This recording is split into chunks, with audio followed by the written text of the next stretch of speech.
Hi guys, today is amazing autumn weather and this is October in Czech Republic. Actually, I have a really specific mood for today and I would like to show you two castles. And the first castle is really the Zebrak castle. So today the Zebrak castle is kind of ruins, but in the past it was a really important castle for the royal family. Zebrak castle is the same name as the alsman, is like begging, the person who asks about money. But it's strange to name the castle on the same way, isn't? Anyway, I really like these ruins and let's go and check it.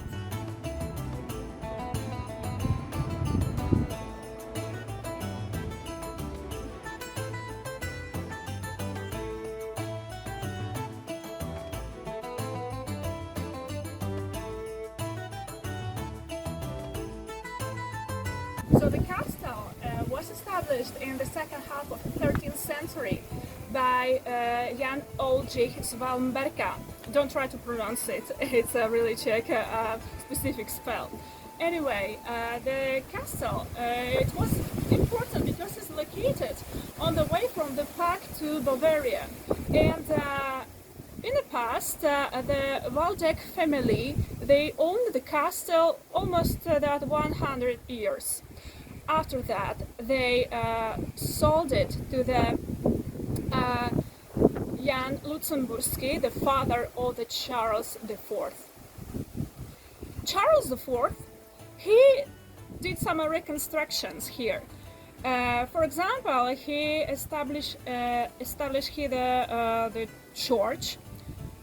Unfortunately, today is impossible to check because the old Zebrak castle is only ruins, and rests what we have here today is just this amazing tower.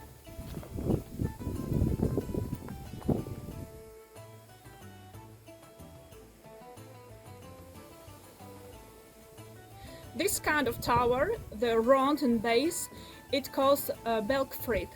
It's a German name for this kind of the main tower on a castle. It was really popular for the Gothic castles. Today, as you can see, it was reconstructed, but it is not reconstructed enough because Zebrak castle was totally burned out even already in the 16th century. Anyway, here on the Zebrak spent a lot of time the son of the Charles IV, the Václav IV.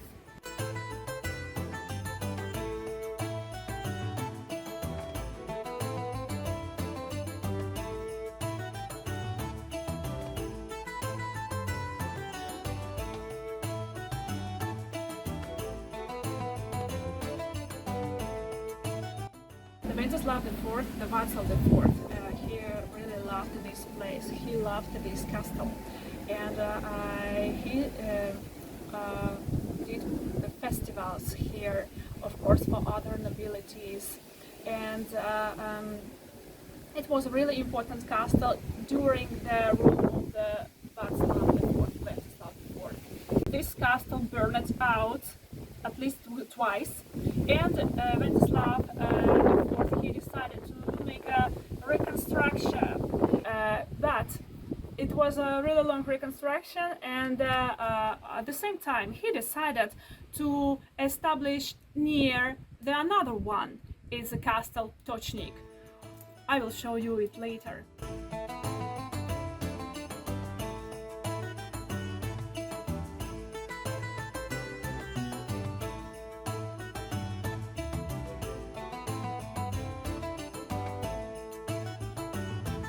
Tocnik, the nearest castle, starts to be more important in this location. Zebrak starts to be really unpopular and famous, and today we have just ruins.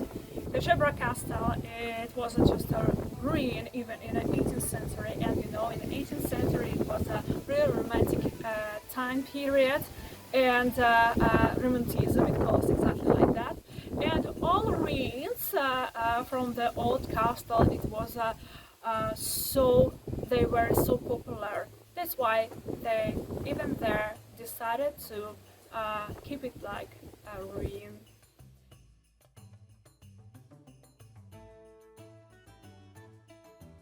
So this one is a wishing well. Okay, come on guys.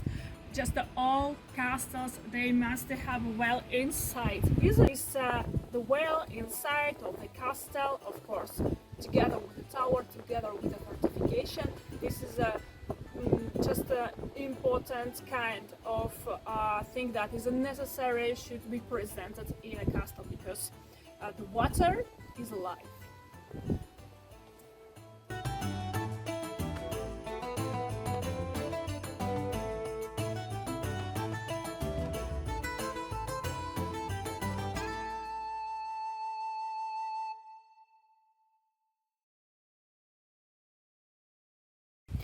Guys, I just want to show you the model of the Zebrak castle.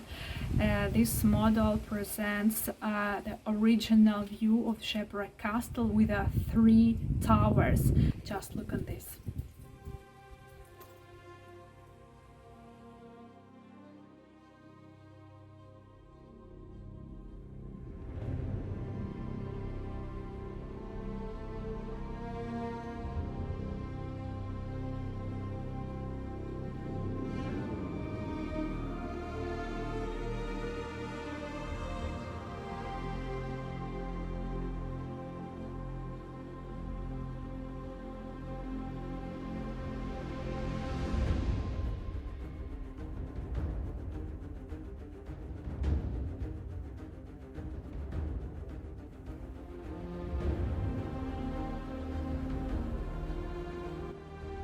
Guys, I just want to tell you that Zebrak castle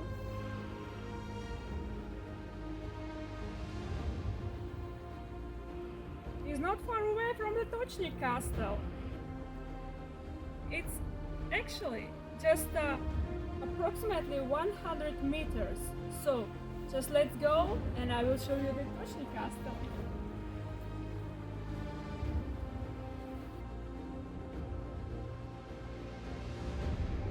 That I said that is just 100 meters between Zebrak castle and the Tocnik castle, but in real time you'll probably spend at least 30 minutes to go up the hill to just visit the Tocnik castle, because it's not really easy to get there. So I'm in half of my way and I'm going to continue. So see you on the top.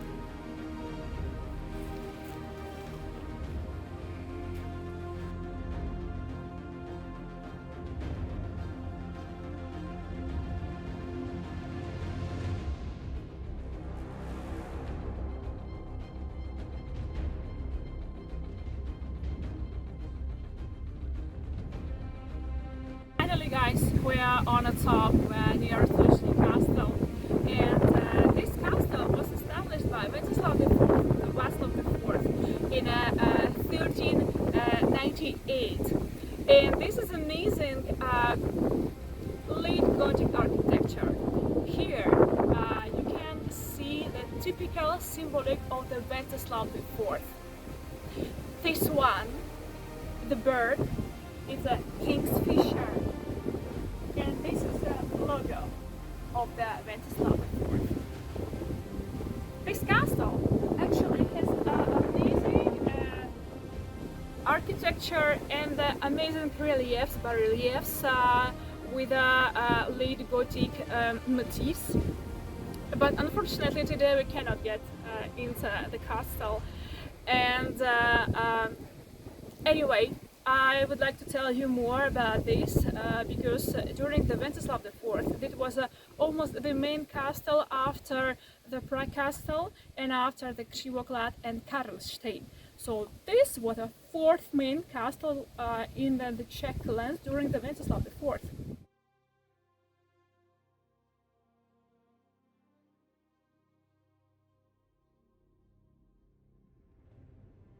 Tocnik castle during the Hussitian wars was attacked by Hussites, but it was protected, and Hussites didn't conquer this castle because Tocnik is located exactly on top of the hill.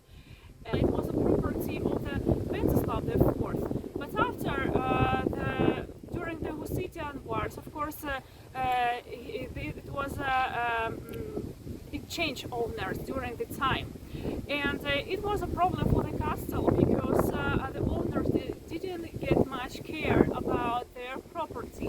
They just used it, and even in the 16th century, the start of the 16th century. Some nobilities they thought that he is hidden the treasure of the Wenceslav IV, and they just dreamed to find it here. And in the end of the 17th century, it was almost ruined.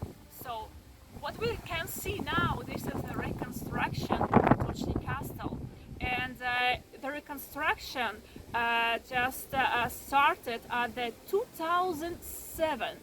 And historians they find the picture of the Tocnik castle from the Bible of the Wenceslav IV, and they try to reconstruct it according to this picture. Anyway, we should to understand that it's not fully reconstructed, just the part what was possible to reconstruct. All wooden details, for example roofs, of course, they are new.